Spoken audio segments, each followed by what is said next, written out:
श्रीमद् भगवद गीता का अध्याय 1 श्लोक 10वां। अपर्याप्तम तदस्माकं बलम भीष्मा विरक्षितम पर्याप्तम त्विदमिताशम बलम भीमा विरक्षितम। श्लोक का विस्तृत अर्थ जानेंगे अब। धृतराष्ट्र के पुत्रों यानी कि कौरवों की सेना महान योद्धा भीष्म पितामह के संरक्षण में है, फिर भी दुर्योधन को यह महसूस हो रहा है कि उसकी सेना अपर्याप्त है। दूसरी ओर पांडवों की सेना, जिसे भीमसेन जैसे पराक्रमी योद्धा का संरक्षण है, उसे पर्याप्त माना जा रहा है। दुर्योधन यहाँ अपनी असुरक्षा और भय को छिपाने की कोशिश कर रहा है। वो यह दिखाने का प्रयास कर रहा है कि भीष्म पितामह के नेतृत्व में उसकी सेना अजेय है, लेकिन उसके शब्दों में छिपा डर स्पष्ट हो जाता है। वहीं वो पांडवों की सेना को भीम के नेतृत्व में पर्याप्त मानकर युद्ध की गंभीरता को भांपने लगा है।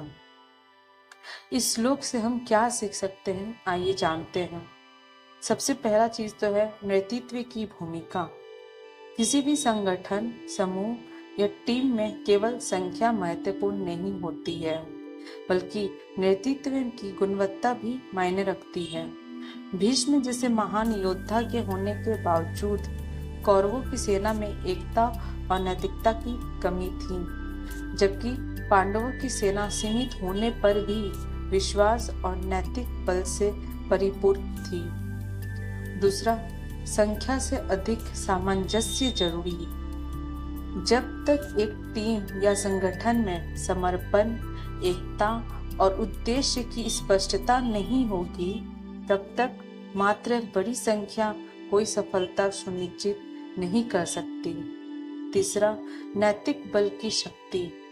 भले ही बाहरी रूप से संसाधन सीमित हो, लेकिन यदि हमारी नीयत और उद्देश्य सही हो तो हम कठिन परिस्थितियों में भी सफल हो सकते हैं।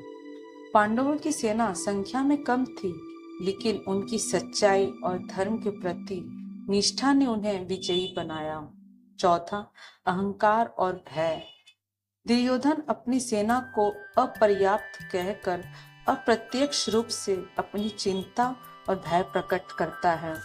जीवन में जब हम किसी कार्य को करने से पहले ही अपने अंदर संदेह पाल लेते हैं, तो हम अपने आत्मविश्वास को कमजोर कर लेते हैं।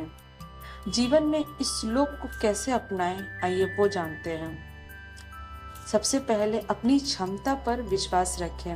केवल संसाधनों की अधिकता से सफलता नहीं मिलती, बल्कि आत्मविश्वास और सही दिशा में मेहनत करना आवश्यक है। दूसरा, नेतृत्व के महत्व को समझें। किसी भी टीम, संस्था या परिवार को सही नेतृत्व और नैतिक मूल्य की जरूरत होती है। तीसरा, अहंकार से बचें।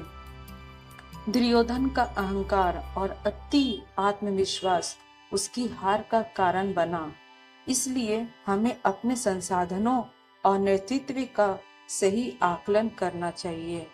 चौथा, धर्म और सत्य का साथ दें। पांडवों की तरह सही मार्ग पर चलकर, चाहे कठिनाइयां कितनी भी हो, अंततः जीत सत्य और धर्म की ही होती है। आइए अब निष्कर्ष को जानेंगे।